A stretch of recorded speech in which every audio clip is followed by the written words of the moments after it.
Hello and welcome to Dialogue on CCTV News. I'm your host, Tian Wei. China has the largest amount of foreign exchange reserves in the world. How to maintain their value and how to make sure the hard-earned money can benefit the country and people as much as possible, both in the short and long term. Investment from China has been urgently needed since the international financial crisis, but as some economies gradually recover, political blockades have been set up to prevent Chinese money from coming in. That has made the job of China's sovereign wealth fund much more difficult. What can be done, and are there solutions? And with the rise of the emerging economy, there has been a lot of talk with the international community about changing and adjusting the rules in order to better represent the reality. However, that is easier said than done with regards to the international financial system. How can China contribute in the right direction for change? And how does China see itself amid all the debates for change? These are some of the questions among many I posed to Mr. Gao Xiqing, Vice Chairman and President of China Investment Corporation, or China's Sovereign Wealth Fund. Gao is a seasoned international investor and one of the instrumental figures in the building of China's financial sector. Now let's take a look at this. Mr. Gao Xiqing is the Vice Chairman and President of China Investment Corporation. Immediately prior to this, he served as Deputy Chairman of the National Council for the Social Security Fund. Mr. Gao was born in 1953. He received a doctor's degree at the Duke University School of Law in 1986, where he was a Richard Nixon Scholar. Upon his return to China in 1988, Gao's big project was to help create China's first stock exchange. As a co-founder of China's Stock Exchange Executive Council, Mr. Gao was instrumental in the establishment of Shanghai and Shenzhen stock exchanges in 1990. He used to say, building the economy is the best way to change China. Mr. Gao, welcome to CCTV News. Many would wonder how much money you have on hand as president of CIC. Personal? Very little. Well, even for CIC, it really depends on how you define this term money. And we have, under our management, a given amount of asset that, depending on the time you evaluate them, you give them a certain label as to how much. And that, typically, we would say, by the book, we have about $500 billion. Of that, about $200 billion is really the amount of money, the amount of cash that was given to us in 2008, 2007, and again in 2010. And that was gradually invested into the international market, and then that has grown into around $200 billion. But the other part is about $300 billion. So that's the amount of shares we own of all the major banks in China. And as you understand, the banks grow. And at the time we got the banks in 2007, they were evaluated at about 90 billion. And today, they are about almost 300 billion. Mr. Gao, China has a large foreign exchange reserve, that's for sure. And some people argue these days that instead of investing, which may involve some risks, why don't the government put the money onto the people's well-being? To be very frank with you, that question is a very bogus question. Because the fact that we're running the money, the fact that we're trying to maximize the potential return for the money is exactly what you mean. We try to gradually increase the welfare of the people. Because, you know, for any given country, let alone a relatively poor country like China, you have to have some reserves. You cannot spend every penny that you make at that given moment. And China is a large country, as a country with such gross gap between the rich area and the poor area, between the more affluent area and the more, wanted areas.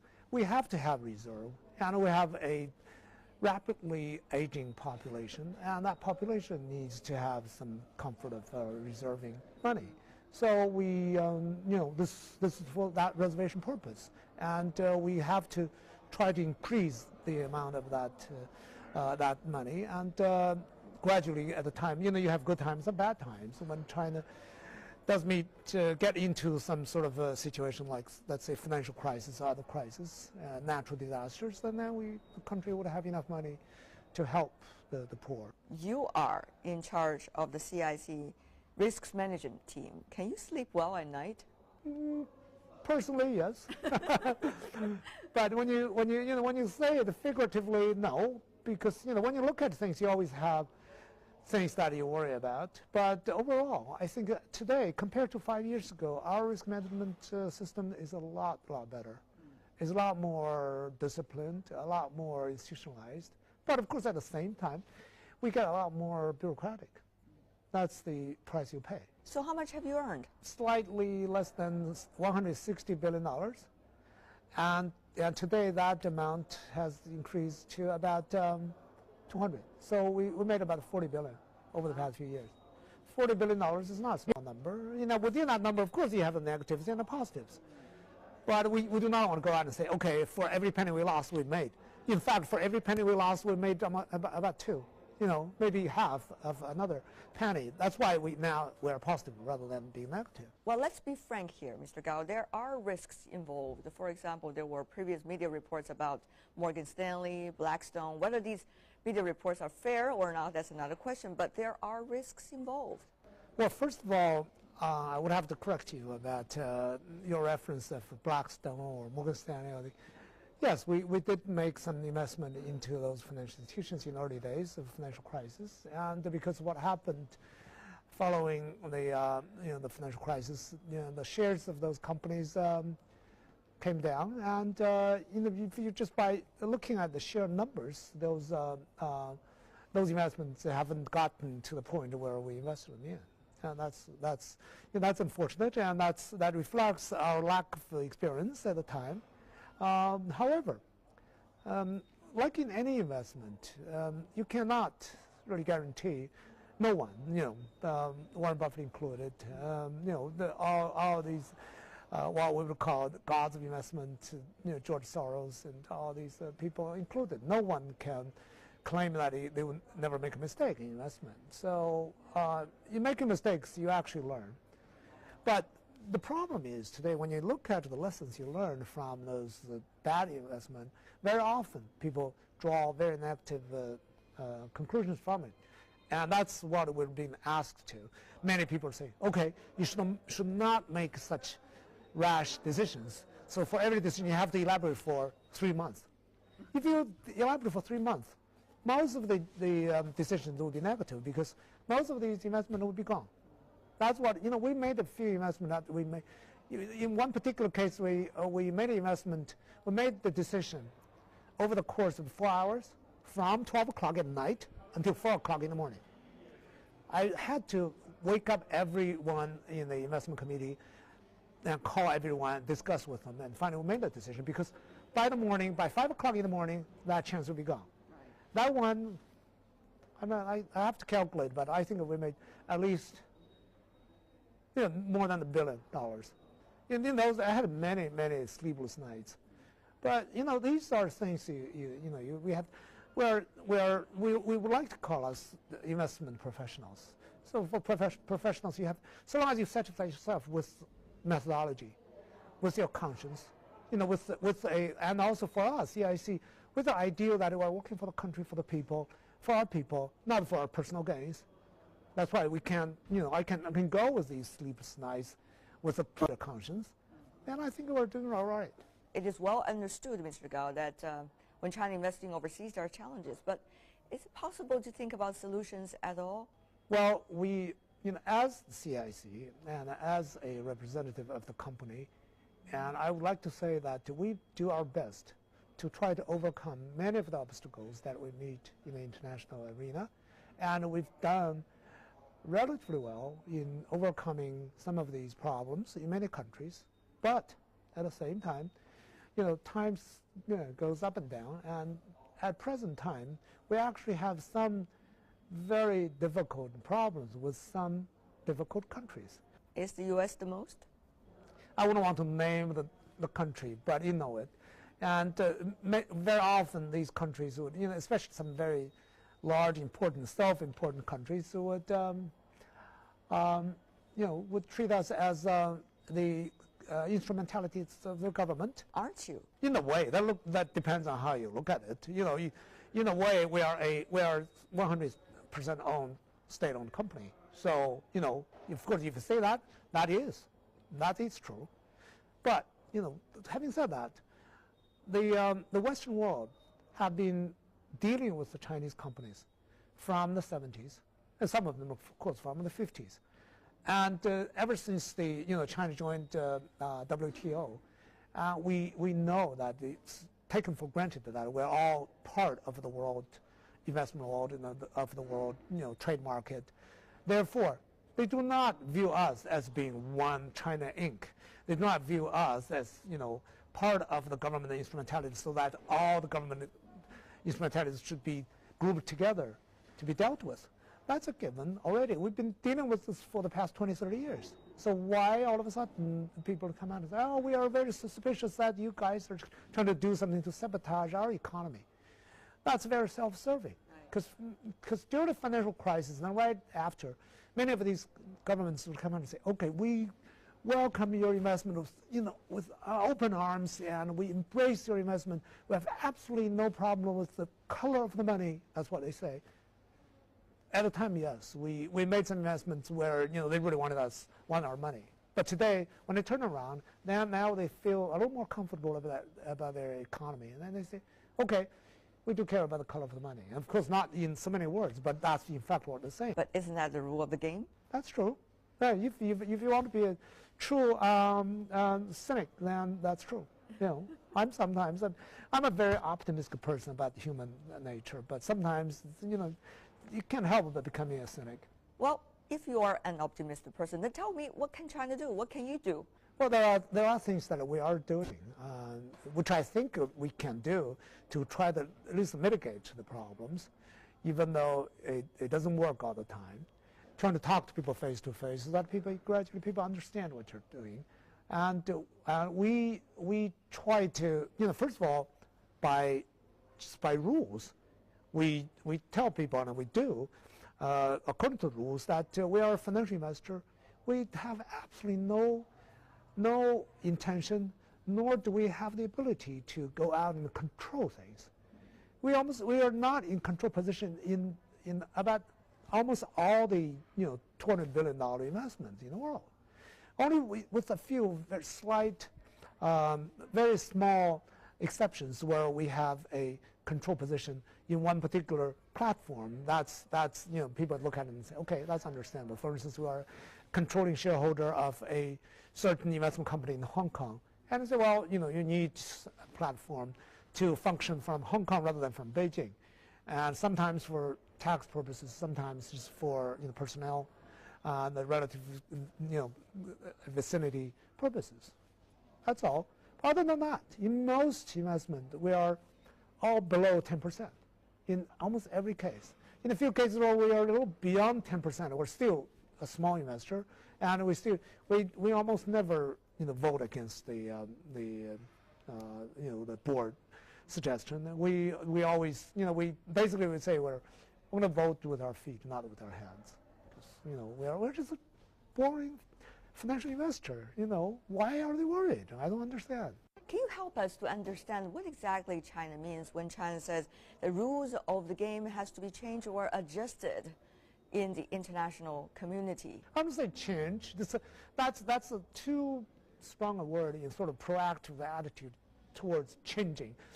I don't think China needs to take that sort of attitude because we're gradually blended in. Whether or not we like it, this is like a Lao Tzu. We're like the water. We flow to the places where they needed us, but even if they don't, they stop us from flowing in. We don't really worry about it. Why would we want to worry about where they can go? What can China bring to the table? A concrete plan? Any specific benchmarks? We've been doing that for quite a while now. Like what? Well, if you think about our contributions to the WTO ever since we got in, China is a very large economy, even though per capita we're still a poor country. Simply because of the quantity of goods we produce every year, the quantity of goods we send to throughout the world, we're basically changing many things. The most notable one today, and the most talked about one, of course, is the use of RMB. For most of the relevant times in my life, I never thought that RMB was going to become, tradable internationally. And it looks like we're rapidly marching towards that direction.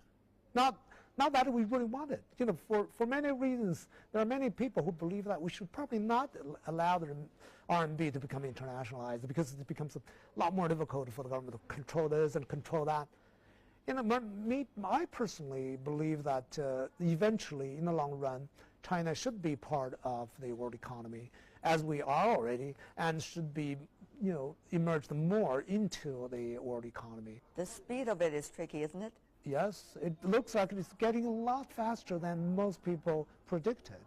As you remember, in the year, I think it was 1998 or 97, when Zhu Xiaohua said, okay, where RMB is going to become, you know, very rapidly, you know, internationalized, probably before the end of the millennium. And then very soon, you know, people said, okay, that's nonsense, you know. But at the time, most people were surprised that he would say, well, oh my God, you know, this is the central, you know, one of the most important central bank personnel would say that. But then we found that that was not workable. At the time, most people thought it was basically a government decision, but today we realize it's not a government decision of any government. It's a natural process. It's a process. It's a long process. When you actually, your economy is so much more integrated into the world economy, and when people can no longer ignore your presence in all of these areas rather than just the physical goods area. You know, now today we're in settlement, clearance, and, you know, all the processes, and then also today, looking back over the past 12, 13 years, we see that it's a lot more telling. Now we know that it's not just the goods, you know, the transformation for that, but really it is the fact that other economies would start to change on their own. They are having their problems. They are having problems with their relative values. They are having problems with the fluctuation of their currencies. And then they say, okay, maybe RMB seems to be becoming a viable alternative. So you don't think decisions can be made in Beijing? Well, you know, in today's world, it's such an interconnected world now. You can't say anyone's decision will be made totally, you know, out of his own will and out of his own, you know, factors, and totally disregard of other people's concern, other people's actions.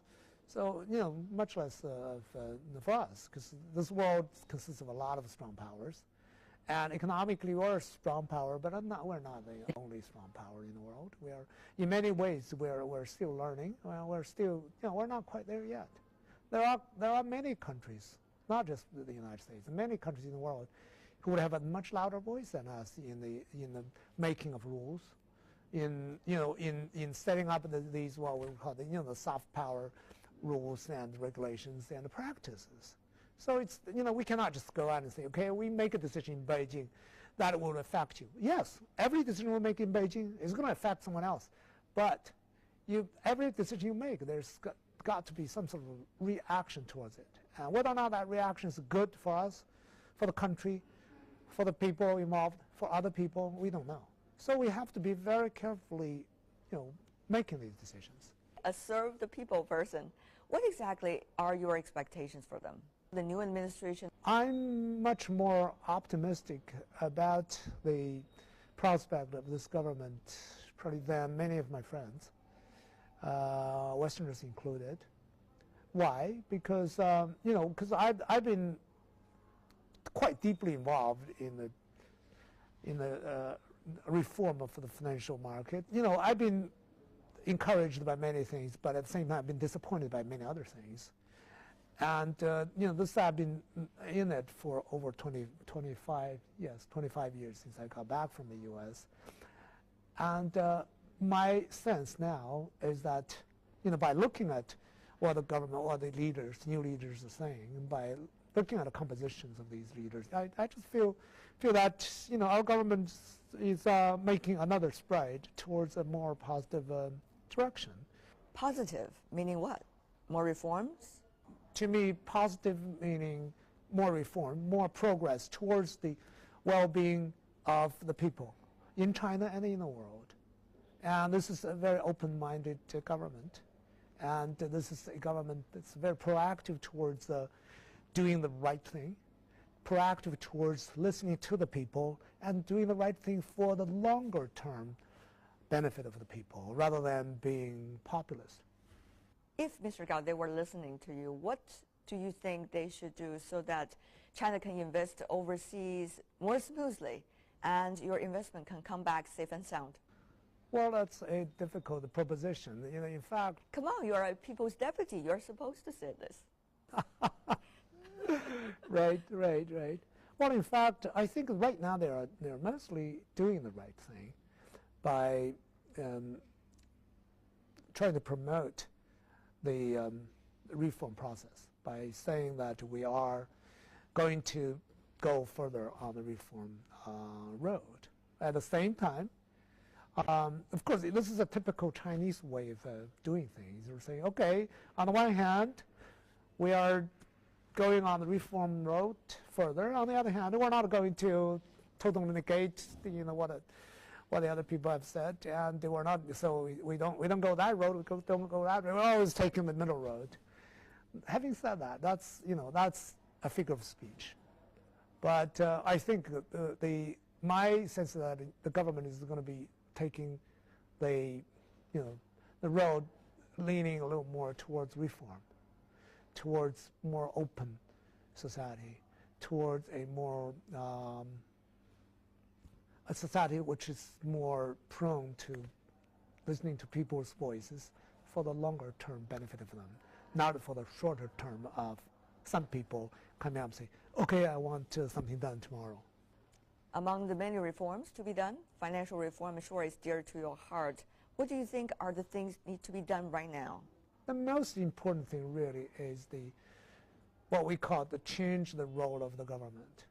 Our government has been saying that for the past 20 years, and they've been doing that also. They've done a lot. They've achieved a lot. If you look at the role of the government today compared to the role of the government 30 years ago, of course, it changed a great deal, and a great deal has been done for the benefit of reform. But at the same time, we also know that in certain areas there has been some regression, and the government over the past 10 years, in some areas that have, done certain things that I think would otherwise be done differently if I were there. So I would say that the government would probably need to shed its power to, to allocate resources rather than to police the market. So especially for the financial market, if the government, if the regulators, let's say, has both functions of allocating the resources and the policing the market, and very naturally, by human nature, the bureaucrats would always tend to go to the one side where you get the respect of the people. You probably get some rent-seeking opportunities. You probably get people to kowtow to you. So it's very natural. And that I've written articles, I've made speeches a long time ago, and always said that, look, so long as you don't give up your power on that side, you are not going to have not even the willingness, much less than the resources and everything else, to police the market, namely to try to catch the bad guys, to stop the market from defrauding the general masses. But that's, you always have to make some sort of balance. But I think on this side, we have way too much power, and this side, we have way too little resources allocated. You are a people's deputy, a very important role, an ever increasingly important role, as many believe. What do you think? How can you do the supervise and monitor? Well, first of all, I would probably write some proposals to the government, and hopefully they would. In fact, they already started doing that. Just by looking at what the CSRC recently has voiced about their prospect of their changing their rules, and also other government agencies like the General Administration of Industry and Commerce. Looks like they're all going towards the direction of having much less red tapes about business running, about business operations. So I think I'm very encouraged by that possibility. And at the same time, I would probably, we supposedly we have the right to demand to go to those places and look at their, attend their meetings, and look at their papers and say, okay, can we make suggestions? And theoretically, they would listen to us. Whether or not they actually put it into practice, we don't know. But I'll try. I'm a proactive person. Proactive and optimistic. Well, I got two adjectives. Thank you very much, Mr. Gao, for being with us. All the best. Thank you. For change. These are some of the questions among many I posed to Mr. Gao Xiqing, Vice Chairman and President of China Investment Corporation, or China's Sovereign Wealth Fund. Gao is a seasoned international investor and one of the instrumental figures in the building of China's financial sector. Now let's take a look at this. Mr. Gao Xiqing is the Vice Chairman and President of China Investment Corporation. Immediately prior to this, he served as Deputy Chairman of the National Council for the Social Security Fund. Mr. Gao was born in 1953. He received a doctor's degree at the Duke University School of Law in 1986, where he was a Richard Nixon Scholar. Upon his return to China in 1988, Gao's big project was to help create China's first stock exchange. As a co-founder of China's Stock Exchange Executive Council, Mr. Gao was instrumental in the establishment of Shanghai and Shenzhen stock exchanges in 1990. He used to say, building the economy is the best way to change China. Mr. Gao, welcome to CCTV News. Many would wonder how much money you have on hand as president of CIC. Personal?